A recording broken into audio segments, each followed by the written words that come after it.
Tata power limited, questions बहुत पूछे हैं आप लोगों ने इस कंपनी के ऊपर। आज इसका एनालिसिस करने वाले हैं। आज से 1-1.5 साल पहले इसके ऊपर एनालिसिस किया था, उसके बाद इस स्टॉक को हमने ट्रैक करना बंद कर दिया था। राइट नाउ इस स्टॉक में वापस हमें एक मोमेंटम देखने को मिला है, इसलिए सारे लोगों को क्वेश्चंस हैं, इसको एनालाइज किया जाए। तो रीएनालाइज करेंगे आज टाटा पावर को, लेकिन ध्यान से सुनिए, किसी टाइप से कोई बाय सेल होल्ड की रिकमेंडेशन नहीं होगी, सिर्फ और सिर्फ इन्फॉर्मेशन, नॉलेज और एजुकेशन के लिए वीडियो है, ताकि आप कुछ सीखें और उसके बाद आगे बढ़ पाएं अपनी समझ लगाकर। ये जो भी हम बात करने वाले हैं वो सिर्फ आपको सिखाने के पर्पज से है, किसी टाइप से बाय सेल होल्ड की रिकमेंडेशन नहीं मानना। आपका भी कोई ऐसा क्वेश्चन हो आप कमेंट बॉक्स में बिंदास बता सकते हैं निसंकोच कि कौन सी कंपनी पे आपको वीडियो चाहिए। हम कोशिश करेंगे उसका एनालिसिस भी जल्दी से जल्दी आपके साथ करें। ध्यान से सुनिए, टाटा पावर, ये पूरा मंथली चार्ट चल रहा है इस स्टॉक का, आज का नहीं, जब से लिस्ट हुआ है तब से मैं इसका पूरा आपको दिखाना चाहता हूं, ताकि आपको समझ में आए कि एक्चुअली हिस्ट्री है क्या टाटा पावर की। ये है टाटा पावर की एक्चुअल हिस्ट्री, जो आपको अपनी आंखों के सामने दिख रही है। ध्यान से समझिए, स्टॉक 2000 के आसपास था, 2000 के आसपास ईयर के अंदर ये 10 रुपए के आसपास स्टॉक था। एक बड़ी बुल मार्केट आती है, 2008 में एक टॉप क्रिएट होता है, हालांकि इसमें बोनस स्प्लिट सब एडजस्ट हो चुके हैं। उसके बाद में स्टॉक गिरता है, बहुत बुरी तरह गिरता है। कितने साल तक नॉन परफॉर्मिंग स्टॉक रहा आप अपनी आंखों से देख लीजिए। ये इतने साल, लगभग 13 साल तक स्टॉक जो है वो नॉन परफॉर्मिंग स्टॉक रहा। 13 ईयर के बाद में एक ब्रेकआउट आता है और फिर स्टॉक ऊपर जाता है। Now think about the one who bought at this price, जिसने यहां लिया था उसको आज क्या रिटर्न है, अभी तक डबल भी नहीं हुआ है, ये ध्यान रखिएगा। यानी अगर कोई सोच रहा है कि टाटा पावर बहुत बढ़ गया तो भी गलत है, और किसी को लग रहा है कि टाटा पावर नहीं बढ़ा बिल्कुल भी, तो भी गलत है। हमें रियलिटी पता होनी चाहिए कि एक्चुअल में रियलिटी है क्या। अब ये सारी चीज देखने के बाद सबसे पहले हम चलते हैं इसके फंडामेंटल्स पे, देखते हैं आज फंडामेंटल कैसे हैं, क्योंकि एक साल बहुत लंबा टाइम होता है इसको एनालाइज किए हुए। तो सबसे पहले चलते हैं फंडामेंटल्स पे। तो अब हमारे सामने है टाटा पावर के फंडामेंटल्स, जो आपको अपनी स्क्रीन पे दिख रहे हैं। ध्यान से देखिए, स्टॉक का आज की डेट का मार्केट कैप है 85 या 86,000 करोड़ के आसपास। पी चल रहा है 25 का, एंड द सेम कंपेयर करूं इंडस्ट्री से तो वो कम है, यानी इंडस्ट्री का ज्यादा है और अभी टाटा पावर का कम चल रहा है। तो ओवर वैल्यूड हम नहीं कह सकते, बुक वैल्यू ठीक ठाक कह सकते हैं। एक टाइम पे इसकी बुक वैल्यू के नीचे स्टॉक ट्रेड कर रहा था। आज देखिए आरओसी और आरओई ठीक ठाक है, बहुत अच्छी मैं नहीं कह सकता। अगर ये 15 या 20 के प्लस होती है ना तो हम बहुत अच्छी कह सकते हैं इस वैल्यूएशन पे। बहुत अच्छी नहीं है, नॉर्मल है, अच्छी मानी जाएगी, बहुत अच्छी नहीं कह सकते। आगे प्रोमोटर्स की होल्डिंग ठीक ठाक कहेंगे 47%। Debt to equity ratio that is a completely red flag, ये नेगेटिव पॉइंट है, ये एक रेड फ्लैग है, इसका ध्यान रखिएगा। अनप्लेज है प्रोमोटर्स की थोड़ी ज्यादातर होल्डिंग, थोड़ी सी होल्डिंग इन्होंने प्लेज करा रखी है, that is also a negative point, ये भी आप ध्यान में रखिएगा, इस बात का आपको ध्यान होना चाहिए। आगे चलिए, प्रॉफिट की ग्रोथ बहुत अच्छी रही है, मार्केट कैप टू सेल्स बहुत ठीक माना जाएगा। पीजी रेशियो दिखाता है कि कंपनी अंडर वैल्यूड है, अभी कंपनी में भी ग्रोथ की संभावनाएं बहुत है, ये पीजी रेशियो बताता है। हमें कोई इस कंपनी से इश्क मोहब्बत नहीं है कि इसको मैं नेगेटिव बोलूंगा और इसको पॉजिटिव ही बोलना है। जो चीज नेगेटिव है वो नेगेटिव है, जो पॉजिटिव है वो पॉजिटिव है। फ्री कैश फ्लो बहुत अच्छा साइन है, इतने साल से पॉजिटिव खड़ा है, बहुत बढ़िया माना जाएगा। तो ओवरऑल देखा जाए ठीक ठाक फंडामेंटल है। इतनी इंफॉर्मेशन तक, बाकी जानकारी और भी लेंगे, लेकिन इतनी इंफॉर्मेशन में पता चल गई कि ओवरऑल ठीक ठाक फंडामेंटल कंपनी के नजर आते हैं। अब यहां से आगे चलते हैं। नाउ अब इसके दूसरे चीज पे देखिए तो वहां पे सबसे पहले आता है हमारे सामने क्वार्टरली रिजल्ट। अगर क्वार्टरली रिजल्ट को आप ध्यान से देखेंगे आपको खुद पता चल जाएगा। रिसेंट में 15,000 करोड़ की सेल, जो कि हाईएस्ट एवर है in any quarter, highest ever quarterly sales post करी है कंपनी ने। उसके बाद में प्रॉफिट 1476 करोड़ का, जो कि हाईएस्ट एवर रहा है यहां पर, अगर मैं प्रॉफिट बिफोर टैक्स की बात करूं। एंड अगर मैं नेट प्रॉफिट की बात करूं तो 1141 करोड़, वो भी हाईएस्ट एवर नेट प्रॉफिट। आप कभी भी देख लीजिए, इतना अच्छा प्रॉफिट कंपनी ने नहीं दिया। साथ में ईपीएस को देखिए, हाईएस्ट एवर ईपीएस, इतना ईपीएस भी कंपनी का कभी नहीं रहा। तो कंपनी परफॉर्म तो बहुत अच्छा कर रही है। मार्जिन्स 18% मेंटेन करे हैं, जो कि पिछले कई क्वार्टर्स में सबसे अच्छे हैं। इससे पहले 2021 में 21% के मार्जिन थे, उससे पहले बाद में कभी नहीं रहे, वो 18% अब आए हैं। तो ये एक टर्न अराउंड ही है, और क्या कह सकते हैं, इसको बहुत अच्छा माना जाएगा। जून की अगर सेल्स देखी जाए, जून के अगर प्रॉफिट देखे जाए आज से 3 साल पहले, फिर 2 साल पहले के भी देखोगे या 1 साल पहले के भी अगर प्रॉफिट देखोगे तो आपको पता लगेगा कि हाईएस्ट एवर जा रहे हैं। क्वार्टर ऑन क्वार्टर भी ये आपको दिख रहा है, प्लस अगर आप ईयर ऑन ईयर कंपेयर करेंगे तो भी आप देखिए कि यहां से बहुत अच्छी ग्रोथ हमें कंपनी में देखने को मिली है। ईयर ऑन ईयर भी 15,000 करोड़ की सेल्स एक क्वार्टर में मायने रखेगी, ध्यान रखिए। तो यहां पर भी फंडामेंटल्स को 10 आउट ऑफ 10 देना पड़ेगा, कोई उपाय नहीं है, बहुत अच्छा माना जाएगा। यहां पे देखिए, आगे बात कर लेते हैं ट्रेलिंग 12 मंथ की और 2023 के रिजल्ट की। ईयरली रिजल्ट है, इस साल भी 55,800 करोड़ की सेल्स का अनुमान है। ये अनुमान है, और देखिए ये अनुमान गलत भी हो सकता है, ये ट्रेलिंग 12 मंथ के हिसाब से काम हो रहा है। यहां पर 4,000 करोड़ से ऊपर के प्रॉफिट की संभावना है। मार्च 2023 का जो सेल्स है वो भी 55,000 करोड़ और 3800 करोड़ का प्रॉफिट है। कभी भी ऐसा प्रॉफिट रहा है क्या? आप देखिए, एक क्वार्टर में अब 1100 का प्रॉफिट आता है, पहले ये प्रॉफिट ईयरली था 2017 तक, एक साल में इतना प्रॉफिट होता था, वो अब एक क्वार्टर में होने लगा है। तो चेंजेस आएंगे ही, उसके हिसाब से वैल्यूएशन रिफ्लेक्ट करेगा भी। एक चीज गौर से नोटिस करिए, 2012 से इसकी सेल्स देखिए, कुछ भी इंप्रूवमेंट नहीं थी। 2020 तक, 21 तक भी आप कह सकते हो कोई इंप्रूवमेंट नहीं है। यहां से कंपनी इंप्रूव करना शुरू करती है, प्रॉफिटेबिलिटी आती है, और अब कंपनी में आपको जो देखने को मिल रहा है वो गजब की चीज है। अगर पिछले 5 साल को कंपेयर करेंगे तो 2018 में जो सेल्स थी वो 26,000 की थी, वो अब लगभग 56,000 करोड़ की है, तो ये डबल से ज्यादा हो चुकी है। तो आप देखिए पिछले 5 साल में ही ये ग्रोथ है, उससे पहले कोई ग्रोथ नहीं है। इसका फिगर और दिखाता हूं आपको, लेकिन ये कंफर्म हो गया कंपनी का फंडामेंटल यहां भी स्ट्रांग है, सॉलिड कहेंगे इसे, बहुत अच्छा कहेंगे। आगे सेल्स ग्रोथ को आप समझ लीजिए, यहां पे देखिए पिछले 10 साल की सेल्स ग्रोथ अच्छी नहीं है, क्योंकि 10 सालों में तो कंपनी ने कुछ नहीं किया था खास, लेकिन 5 साल से और 3 साल से टर्न अराउंड स्टोरी हुई थी है, इसलिए यहां पर आपको वैसी ही सेल्स देखने को मिलती हुई हमें नजर आ रही है। तो इसको हमें ध्यान रखना है। आगे समझिए, प्रॉफिट ग्रोथ को देखिए, 39% की 10 सालों की प्रॉफिट ग्रोथ है, कंपाउंडिंग 5 साल में भी अच्छी है, 3 साल में तो मैं आपको कह रहा हूं टर्न अराउंड हो ही रहा है, तो बहुत अच्छी प्रॉफिट ग्रोथ है। और ट्रेलिंग 12 मंथ में 28% का प्रॉफिट रहा है। फंडामेंटली तो इसे कोई खराब कह ही नहीं सकता, मतलब जबरदस्त, इससे बेटर फंडामेंटल क्या होंगे। लेकिन अभी और भी बहुत सी चीजें हैं। स्टॉक प्राइस सीजीआर 10 साल में कोई खास रिटर्न नहीं है, बट ये भी नॉर्मल रिटर्न अच्छे कहे जाएंगे, नॉर्मल है। 5 साल का अच्छा रिटर्न माना जाएगा, 3 का बहुत अच्छा, 1 साल का ठीक ठाक रिटर्न है, नॉर्मल है, खराब नहीं कह सकते। रिटर्न ऑन इक्विटी देखो, not good, not good, not good, okay, ये कोई बहुत अच्छी नहीं है, it is okay only. Return on equity इतनी ही मिली है क्योंकि कंपनी में कुछ हो ही नहीं रहा था। 3 साल 4 साल से तो कंपनी टर्न अराउंड खेल रही है, अभी तक तो कुछ हुआ ही नहीं था।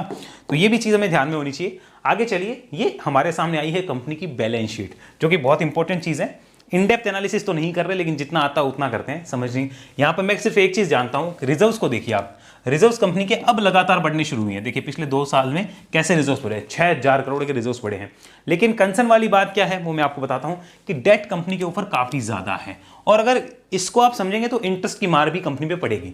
डेट ज्यादा है, बट अच्छी चीज यहां पे ये है कि ये डेट बढ़ नहीं रहा है उस अनुपात में जिस अनुपात में हमारे रिजर्व्स बढ़ रहे हैं। अगर आप देखेंगे 51,000 करोड़ या 52,000 करोड़ का डेट मार्च में भी था, और आज भी है 20 के बाद 23 में भी, लेकिन रिजर्व्स काफी अच्छे हो गए, वहां से 50% रिजर्व्स जो है वो बढ़ चुके हैं। ये अच्छा साइन है, बट स्टिल ये इतना हैवी डेट होना अच्छा नहीं माना जाएगा, और ये 2 के आसपास का डेट है, मुझे अच्छा नहीं लगता 2 के आसपास का date to equity ratio.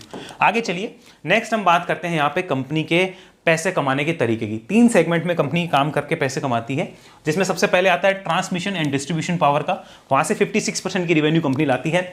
Again generation से 30% की रिवेन्यू आती है, पावर जनरेशन से, रिन्यूएबल से 13.4 की, और अदर से कंपनी 0.7% की रिवेन्यू लाती है। ये इन्फॉर्मेशन सबको पता होनी चाहिए, बेसिक जानकारी है जो मैं आपको अभी दे रहा हूं। आगे अगर इसको समझने की कोशिश करें, प्रॉफिट कहां से कितना आता है, किस सेगमेंट से, ऑपरेटिंग प्रॉफिट ब्रेकअप, तो देखिए जनरेशन ही ज्यादातर प्रॉफिट कंट्रीब्यूट कर रहा है, जो हमें दिख रहा है 40% का प्रॉफिट पावर जनरेशन कंट्रीब्यूट करता है। ट्रांसमिशन से लगभग 35% के आसपास, रिन्यूएबल से 23, ये देखिए ये कंट्रीब्यूट सेगमेंट रिवेन्यू में करता है 13%, प्रॉफिट में करता है 23%, यानी इससे प्रॉफिट अच्छा आता है। अदर से 2.7%, अदर में बहुत सी अलग चीजें होती है, लेकिन ये इंफॉर्मेशन आपको पता होनी चाहिए। नेक्स्ट अगर बात करें शेयर होल्डिंग पैटर्न की, तो आपको पता ही है प्रमोटर सकते हैं 47%, यहाँ पे mutual fund 3, FIIs 10, insurance companies approximate 10, और 28% की होल्डिंग लगभग है पब्लिक के पास में, जनरल पब्लिक के पास। लेकिन ये मानना होगा अप्रोक्सीमेट 72% की होल्डिंग बिग प्लेयर्स के हाथ में है, जिसमें 47 तो प्रमोटर्स ही लेकर बैठे हुए हैं। आगे इसका डाटा और समझ लीजिए, एक्चुअल डाटा आपके सामने हो क्या रहा है वो देखिए। प्रमोटर्स की होल्डिंग इंटैक्ट है, देखो कोई बदलाव नहीं है। और ये होल्डिंग किसकी है, प्रमोटर कौन है इसका, टाटा सन्स लिमिटेड, ये आपको मालूम होना चाहिए। टाटा सन्स प्राइवेट लिमिटेड है, शायद वो मैंने एग्जैक्टली देखा नहीं है। टाटा सन्स प्राइवेट लिमिटेड है इसका प्रमोटर। FIIs की होल्डिंग बीच में देखिए कुछ घटी थी, यहां पर आपको दिख रही होगी, काफी घट गई थी, अब पिछले 2 क्वार्टर से बढ़नी शुरू हुई है, पिछले 1-2 क्वार्टर से वापस बढ़नी शुरू हुई है। DIIs की होल्डिंग अगर आप देखेंगे, ये भी पिछले 1 क्वार्टर के अंदर वापस बढ़नी शुरू हुई है। पब्लिक की होल्डिंग देखिए यहाँ पे घट रही है, यानी ये इन्होंने यहां से यहां खरीद के शिफ्ट किया और इन्होंने माल बेचा, पब्लिक से छीना और बड़े प्लेयर ने अपने पास लिया है, ये हमें पता होना चाहिए। आगे चलते हैं, नेक्स्ट स्टेप जो अब हमारा होगा वो होगा चार्ट पे चर्चा। ये सारी इंफॉर्मेशन जानकारी होनी चाहिए। फंडामेंटली मैं अच्छा कहूंगा, टर्न अराउंड स्टोरी नजर आ रही है पिछले 3 सालों से, लेकिन चार्ट पे देखते हैं करना क्या है। सो लेट्स डू चार्ट पे चर्चा।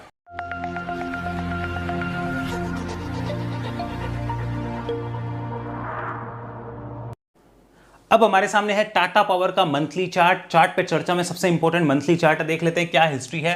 पहले देख लीजिए, ये हाई बनने के बाद स्टॉक करेक्ट हुआ 40% के आसपास, 40% का एक बड़ा करेक्शन स्टॉक ने ले लिया और उसके बाद अभी भी वहीं झूला झूल रहा है पिछले 2 सालों से। इसका डाटा देखेंगे हम पिछले 2 साल वाला, लेकिन सबसे पहले अगर आप चलेंगे यहाँ पे पीछे की हिस्ट्री में तो देखिए जो 2008 में हाई बना था और 2020 में बॉटम बना था, ये कितना लंबा समय था, 12-13 साल का समय था। इसमें स्टॉक 84% के लगभग करेक्ट हो जाता है, 84%। वो समय पावर कंपनीज के लिए नहीं था। तभी मैं आपसे कहता हूँ कि जिसको चार्ट की समझ है उसे ये पता है कि लेना कब है, समय कब आ रहा है, बात तभी उसको पता चलेगा कि हाँ समय आ रहा है। और वो बॉटम पे नहीं पकड़ेगा, वो कुछ इन लेवल्स के आसपास या इन लेवल्स के आसपास पकड़ेगा कि एक बड़ी अपसाइड आने वाली है। बॉटम पे नहीं पकड़ेगा चार्ट वाला, उसको पता चल जाएगा कब चेंज होने वाले हैं, टर्न अराउंड कब है। तो ये स्टोरी रही है इसकी कि 84% भी टूटा, अभी 40 टूटा है। अब राइट नाउ क्या हो रहा है उसको देख लेते हैं। पहले इन गिरावट के डाटा को हम हटाते हैं और यहाँ पे वापस इसको पास में करके देखते हैं कि आज का मंथली चार्ट क्या बोलता है। ये देखिए मंथली चार्ट है, बहुत सिंपल सी एक बात बोल रहा है मंथली चार्ट कि मेरे को समझो कि मैंने एक बार भी मंथली क्लोज जो है इस बॉक्स के बाहर नहीं दी है। देखिए बॉक्स के बाहर इस लेवल के नीचे भी लो करके मंथली क्लोज इसके नीचे नहीं आई, मंथली क्लोज ऊपर रही। और यहाँ पर देखो ये मंथली क्लोज इसके ऊपर अगेन करने जा रहा है। क्या ये पॉजिटिव साइन है या नहीं है? अगर आप चार्ट देखना जानते हैं, टेक्निकल एनालिसिस करना जानते हैं तो आप खुद जानते हो कि this is a positive sign. ये क्लियरली इस गेट को तो खोल ही चुका है स्टॉक, इस गेट की तरफ मेरे को जाना है, खोल रहा है गेट बिल्कुल। और एक काफी लंबे टाइम का कंसोलिडेशन है। कब का? अगर देखोगे आप इसको नीचे लाओ तो ये लगभग 2021 के लास्ट में शुरू हुआ था और उसके बाद में अब 2023 आ गया है, उसका भी लास्ट आ गया। 2 साल का लंबा कंसोलिडेशन है ये। अगर 23-24 कैंडल होगी, this is a 2 years monthly breakout. मैं यहाँ पे आपके सामने क्लियरली लिख देता हूं, this is 2 year monthly breakout. अब इज दिस पॉजिटिव और negative, that is totally up to you. मेरे हिसाब से पॉजिटिव है, मैं खराब नहीं कह सकता किसी भी कीमत पे, बहुत अच्छा माना जाएगा। आगे चलते हैं, पहले चार्ट देखते हैं कौन सा पॉजिटिव कौन सा नेगेटिव, देन डिस्कस करेंगे किया क्या जा सकता है। अगले चलिए यहाँ पे बात करते हैं वीकली चार्ट की। Let's have a look on weekly chart. ये रहा हमारे सामने टाटा पावर का वीकली चार्ट, जो कि एकदम साफ साफ आपको दिख रहा है कि एक अटेम्प्ट हुआ था यहाँ पे बीच में ऊपर जाने का, but that was a failed attempt. और उस टाइम पे मैं भी 300 रुपए पे अपना जीटीटी लगा के बैठा था। याद दिला दूं आपको, जून 2022 में इन लेवल्स के आसपास, कोई जून था उस टाइम पे 22, तब मैंने अपनी होल्डिंग बेची थी टाटा पावर से। 160 रुपए पे हमने बाय किया था, स्टॉक ऑफ द वीक था हमारा, आपको याद होगा। और 220 के आसपास मैंने पूरी होल्डिंग बेची थी।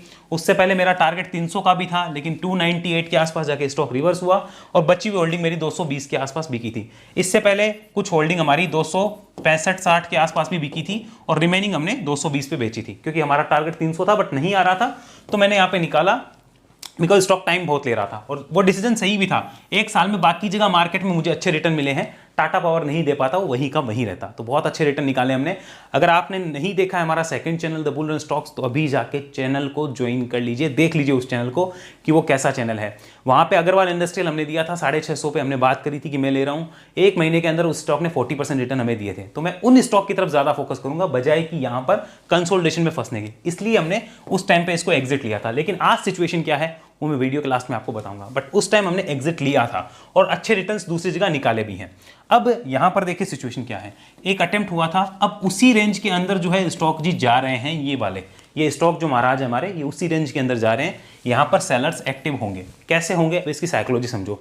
मेरे जैसा बंदा था, मानो 160 में मैंने लिया था टाटा पावर और मैं 300 का लेवल का वेट कर रहा था, और मुझे बाद में मैंने तो बेच लिया, चलो नीचे, कि कईयों ने नहीं बेचा होगा, वो बैठे होंगे तो वो सोच रहे होंगे यार कि अब की बार 300 आएगा ना, बेचूंगा, क्योंकि लास्ट टाइम में बेच नहीं पाया था। तो वो यहाँ पे सेलिंग प्रेशर क्रिएट करने की कोशिश करेंगे 290-300 की रेंज के आसपास। बाकी जिन्होंने यहाँ पे लिया है वो भी थोड़ा बहुत चार्ट देखना जानते हैं, उनको लग रहा है यहाँ आए तो हम बेच के जाएं, तो वो भी तैयार बैठे कि हाँ सेल कर देंगे हम। लेकिन क्या अभी ये समय है, वो आगे वीडियो में बात करेंगे। इतना पता चल गया कि वीकली चार्ट भी बुलिश है और वीकली चार्ट पे कुछ इंपॉर्टेंट लेवल है जो मैं आपको बाद में बताने वाला हूँ, वो आप देखिएगा ध्यान से। अब डेली चार्ट की बात करते हैं। हालांकि डेली चार्ट मुझे इसमें इतना रिलेवेंट नहीं लग रहा, क्योंकि डेली चार्ट पे क्लियर रैली है, इसमें कोई एनालिसिस बन नहीं पाएगी। देखिए ये क्लियर रैली की साइड में इंडिकेशन दे रहा है कि मैं यहाँ से निकल रहा हूँ। एक अच्छी चीज़ यहाँ पे ये है, स्टॉक ने इस रेंज में काफ़ी अच्छा कंसोलिडेशन किया है, तो ये लेवल मेरे लिए इंपॉर्टेंट हो जाएगा।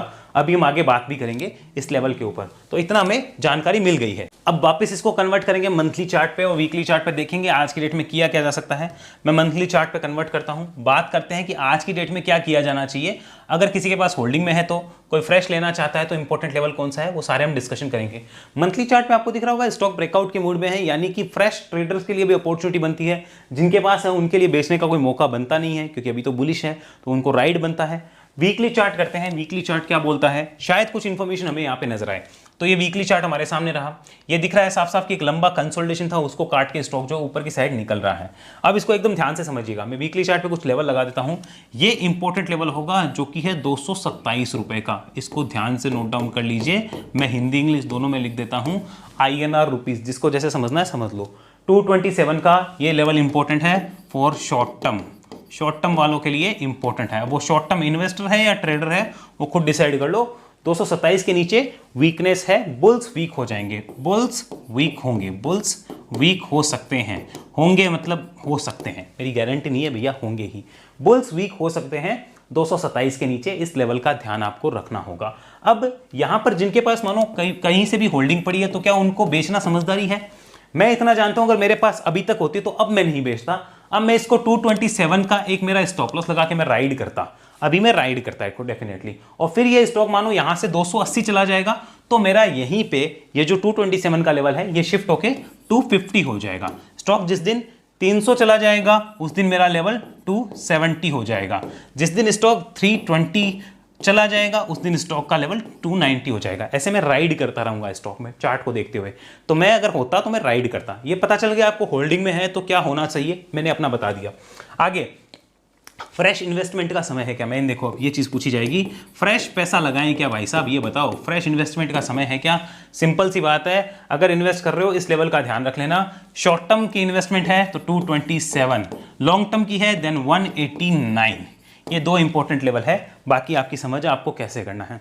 227, 189। अगर कोई इंपॉर्टेंट लेवल को रेस्पेक्ट देके काम करना चाहता है, लेकिन किसी का विचार ये है कि मुझे तो टाटा पावर में अगले 15 साल बैठना है, तो उसके लिए अपनी रिसर्च ही मायने रखेगी, लेवल्स कोई मायने नहीं रखेंगे। तो ये हो गया हमारा इन्वेस्ट वालों के लिए। और मैं हमेशा जानता हूं कि अगर कोई फ्रेश इन्वेस्ट करता है तो हमेशा डिप का वेट करना चाहिए, भागते हुए को नहीं लेना चाहिए। अगर भागते हुए को लेते हो तो आधी क्वांटिटी या 60% क्वांटिटी ही लेनी चाहिए, नीचे आए तो और एड मोर करना चाहिए। ये हमेशा इन्वेस्टमेंट का एक उसूल है, एक बार में पूरा नहीं लगाना। क्यों?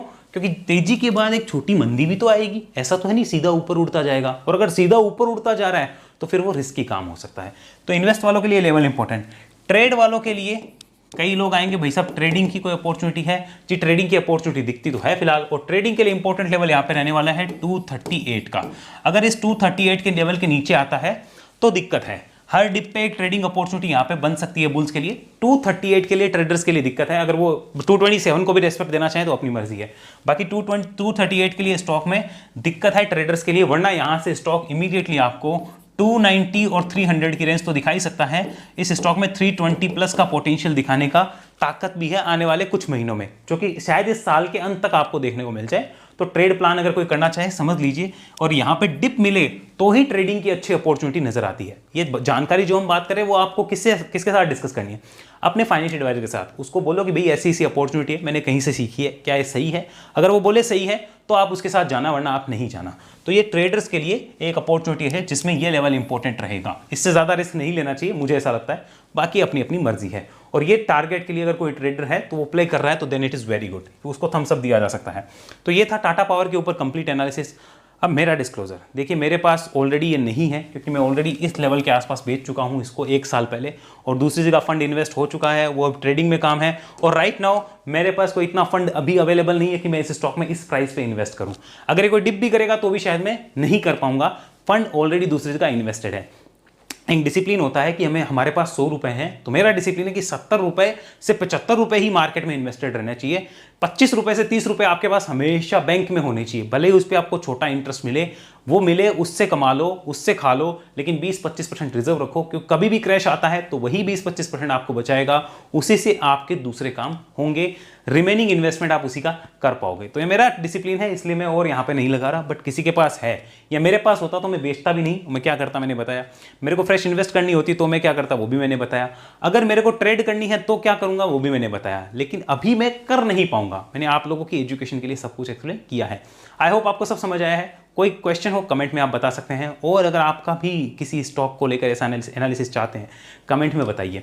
ये एनालिसिस सीखने के लिए वेब एनालिसिस में आइए, डिस्क्रिप्शन में डिटेल मिल जाएगी, जहां 1 to 1 आप हमारे साथ सीख के लाइफ टाइम ट्रेनिंग्स ग्रुप का पार्ट बन सकते हैं और हमारी एक्सपर्टीज और गाइडेंस का फायदा ले सकते हैं। उसकी जानकारी के लिए आप दिए गए नंबर पर कॉल कर सकते हैं और हमारी टीम आपकी हेल्प करेगी। साथ में अगर अकाउंट खुलाना चाहते हैं ज़ीरोधा एंजल ऑफ स्टॉक्स में, लिंक डिस्क्रिप्शन में है। हमारे लिंक से अकाउंट खुलाने पे आपको व्हाट्सएप ग्रुप में ऐड कर दिया जाएगा, जहां प्रीमियम चार्ट जिनको कि हम स्कैन करके लाते हैं वो आपके साथ शेयर किए जाएंगे। उम्मीद होगी आपको वीडियो अच्छा लगा हो। मिलते हैं अगले वीडियो में, तब तक के लिए धन्यवाद। जय हिंद, जय भारत।